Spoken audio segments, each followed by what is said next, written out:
Good day mga kawil! Ayan! Welcome to my channel, Will Mix Vlog. Sa mga baguhan sa ating channel, ayan, pa-like, share, and subscribe po. So, good day mga kawil! So, eto tayo sa ating episode on how to propagate rubber plant. So, ang pagpupropagate ng rubber plant ay maraming way on how to propagate. So, isa sa pamaraan ko ay ang pag-market through marketing. So, ano ang mga gamit natin kailangan? So, ito cutter. Kailangan natin ng cutter, cellophane, at saka, of course, yung humus na gagamitin natin. So, kuha na lang tayo dito ng humus sa ating mga halamanan. Oo, kasi maganda na to. Tapos, diretso na itong gagamitin. Oo. So, ito na yung specimen natin. Well, pahingi naman ng ikatubit ang green. Diha, well, yung pangtali. Oo. Normal lang talaga yan.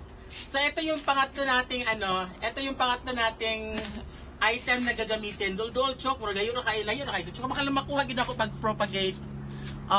So ito ang gagamitin natin. So ang pagpupropagate pala pag marketing, starting today, bibilangin natin 32 days. Oo.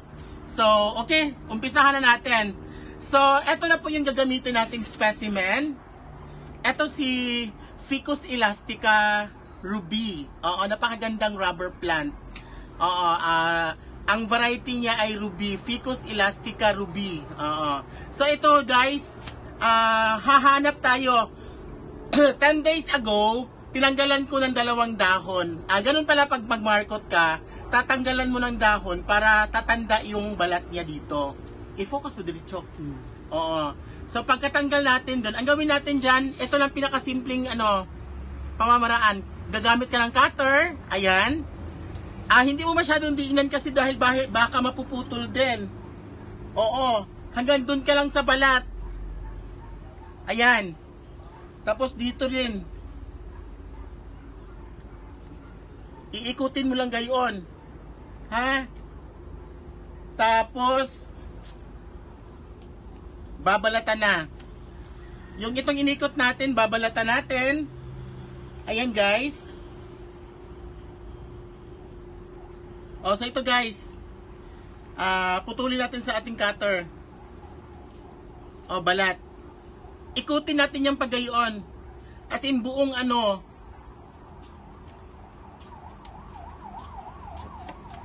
makumpleto natin ang ating sa ating rubber plant. Talagang tutuklapin talaga yung balat.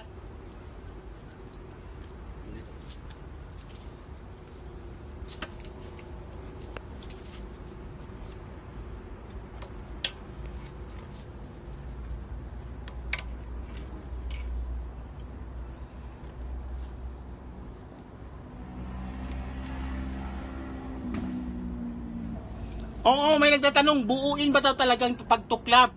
Kailangan talaga na na buuin natin ang pagtuklap para hindi na makatakbo ang gagta ng ating rubber plant. Ayan, natuklap na. Tignan nyo, i-focus na dito, Choy. Ayan.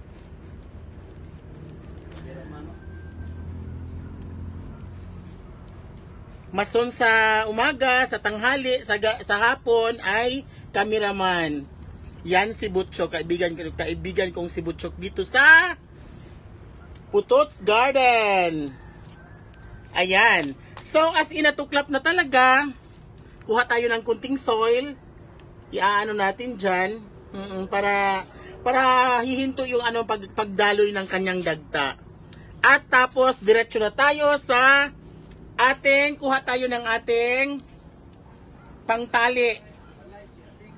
Ayan, gumagamit ako ng twist tie kasi maganda talaga siya gamitin sa pagtali. Hindi na kailangan ng So ito guys, iaano na natin.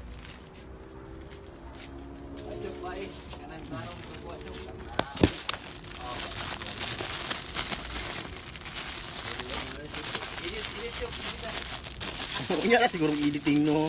Kapag nato wag ta kasigurado to ang trabaho. Ulahin na ng edit.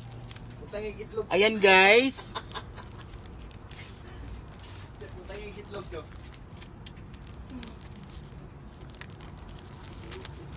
Tie. Oh, tie up. Then, ito pa rin, oh. Nakaano pa rin ang ating ano. Basta meron tayong talagang, kailangan talaga ang specimen natin ay yung buong ano, stem niya, stalk, nakapalibot ng soil na ginamit natin. Ayan guys, ilock din natin sa pinakadulo.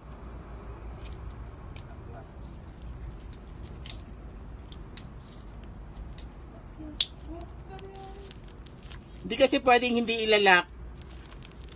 Ilalak din natin ang pinakadulong bahagi ng ating halaman.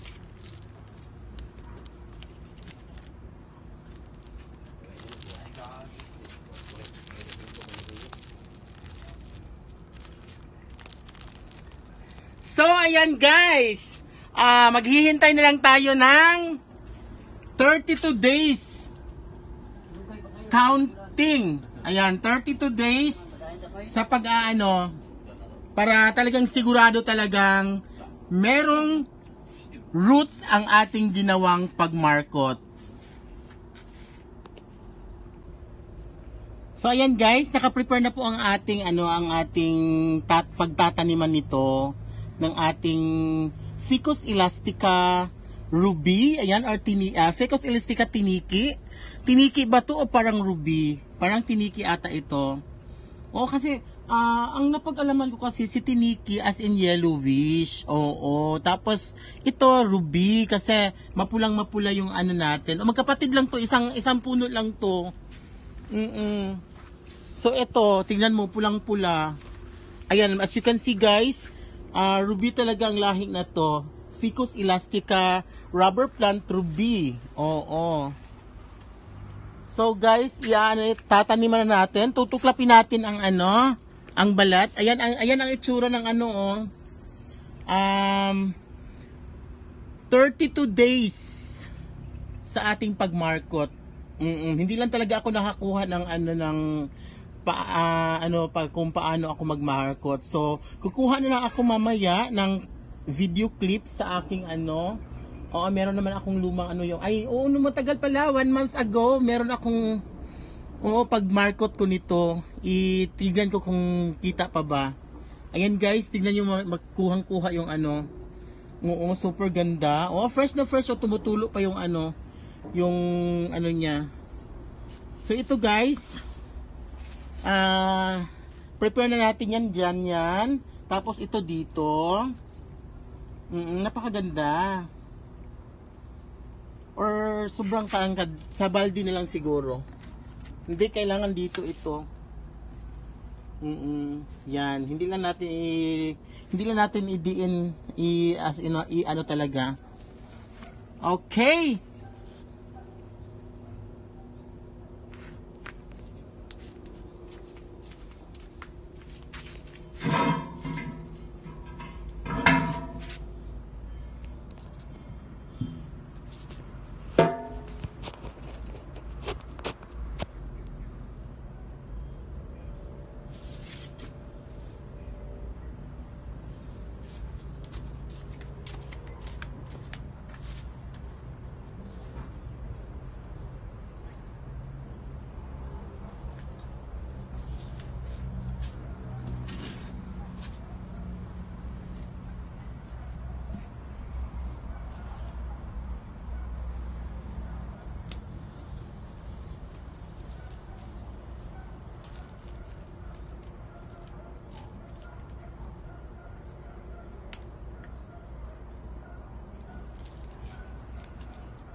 gagamit tayo ng ano guys, stick para checker sa ating ano.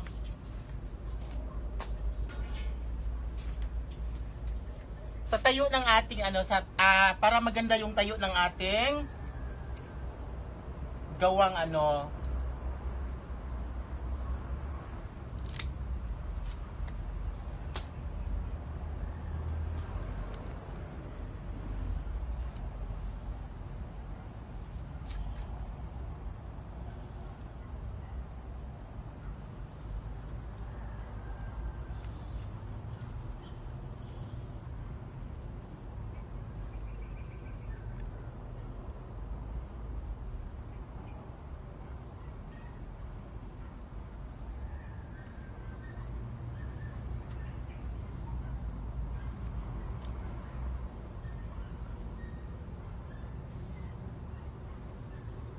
Ayan guys, itali natin ng maigi para kapag ka may hangin din, hindi siya masyadong nagagalaw para hindi ibig sabihin na maraming roots na yun dahil sa Marcot 100% na mabubuhay. Meron din akong mga ginagawa na hindi nabubuhay. Oo.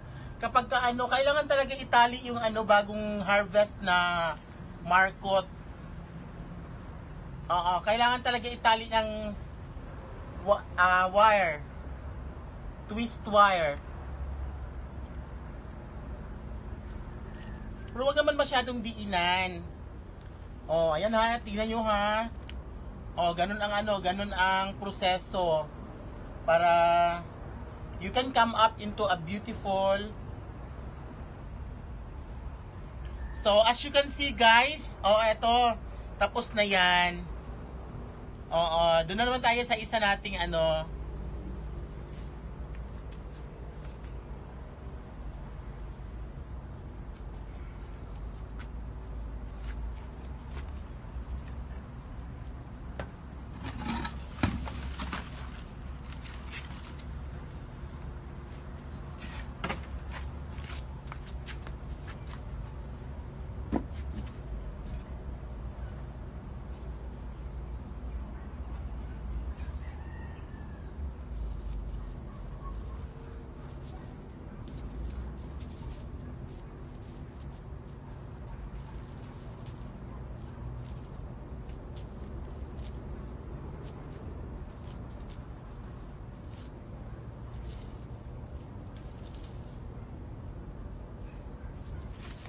Ayan guys, klarong-klaro guys to.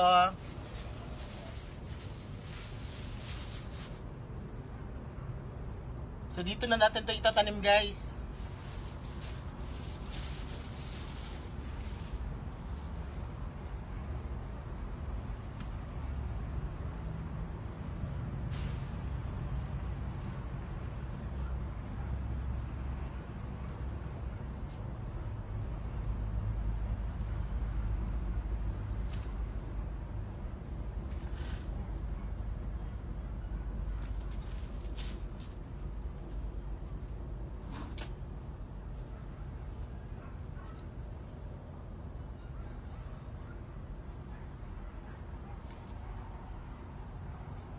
Yung soil medium pala natin guys ha, rice hull at saka coco peat.